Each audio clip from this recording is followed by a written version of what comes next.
বন্ধুর বিক্রয় নামাজ পড়া ব্রাহ্মণ। উইলিয়াম ক্যারির লেখা। এক গ্রামে দুই জুসাচপ থাকে। তাহারা একদিন পরস্পর বিচার করিয়া এই স্থির করিল যে, বসিয়া থাকিলে কিছু হইতে পারে না, চল কোন স্থানে যাইয়া ধনানয়ন করি। ইহা করিয়া দুইজন এক দেশে যাইয়া বড় তৃষ্ণার্ত হইয়া কহিল যে, চল এই গ্রামে বড় এক ধনী আছে, তাহার নিকটে কিছু খাদ্য সামগ্রী চাহিয়া আনি। তাহাতে একজন কহিল, আমি আর চলিতে পারিব না, তুমি যাও।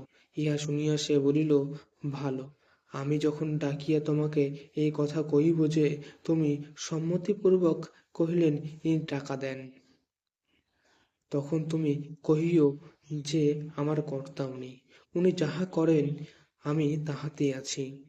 ইহাতে এই ব্যক্তি স্বীকৃত হইলে পর সে চলিল ও ধনীর বাড়িতে যাইয়া কহিল, হে মহাশয়, আমার একজন কৃত চাকর ব্রাহ্মণ আছে, তাহাকে আমি বিক্রয় করিব।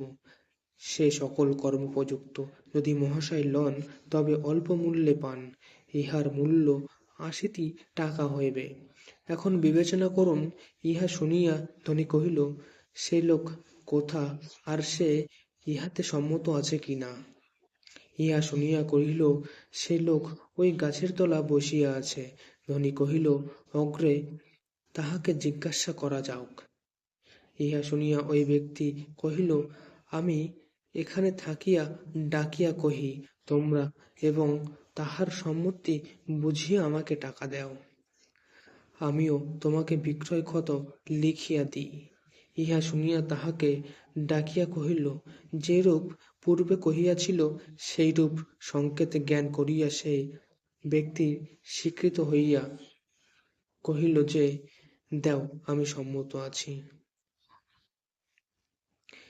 এইরূপ তাহাকে বিক্রয় করিয়া টাকা লইয়া তাহার নিকটে যাইয়া কহিল যে, তোমাকে আমি বিক্রয় করিয়াছি, এই লোক তোমাকে কিনিল।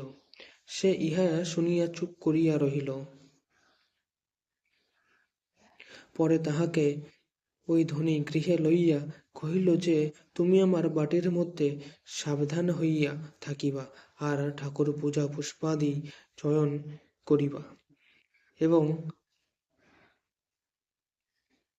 বাহিবা বাটির লোকদিগের বন্দনাদি করিবা।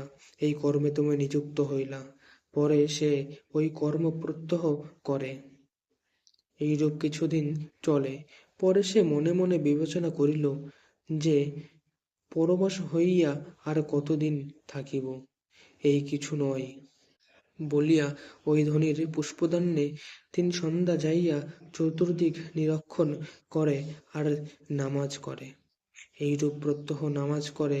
ইতিমধ্যে দৈবাৎ এক ব্যক্তি তাহা দেখিতে পাইয়া বিস্ময়াপন্ন হইয়া ধনীকে কহিল, হে মহাশয়, তুমি যে চাকর রাখিয়াছ সে কি লোক। ধনী কহিল, সে ব্রাহ্মণ। এই কহিল, কখনো সে ব্রাহ্মণ নয়। কোথাকে শুনিয়াছ যে ব্রাহ্মণ নামোক্ত করে। ধনী কহিল, সে কি। এই কহিল, আইস দেখো, সে তোমার পুষ্পদানে নামাজ করিতেছে।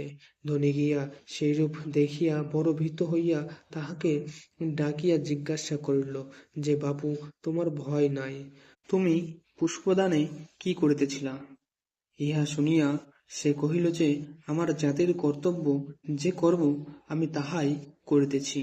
ইহা শুনিয়া ধনী কহিল, তুমি একথা কাহারে কহিও না, আমি তোমাকে 1000 টাকা দিই, তুমি টাকা লইয়া এখান হইতে যাও। তাহাতে সে স্বীকার করিয়া টাকা লইয়া সেখান হইতে আপনা বাটিতে যাইতে যাইতে ভাবিল যে, আমাকে যে বেচিয়া আসিয়াছে তাহার স্ত্রীকে আগে বিধবা করি, তবে ঘরে যাইব।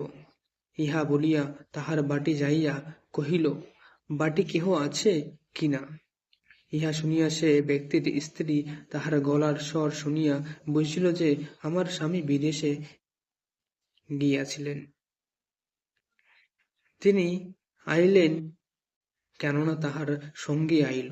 ইহা ভাবিয়া বাহিরে আসিয়া তাহার সহিত দেখা করিয়া কহিল, কই তিনি কোথা? ইহা শুনিয়া সে আপন কপালে ঘা মারিয়া কহিল যে, তোমার কপাল পুড়িয়াছে। আজই 10 দিন তাহার মৃত্যু হইয়াছে। সে স্ত্রী হন। শুনিয়া মূর্ছিত হইয়া ভূমিতে পড়িয়া কান্দিতে লাগিল।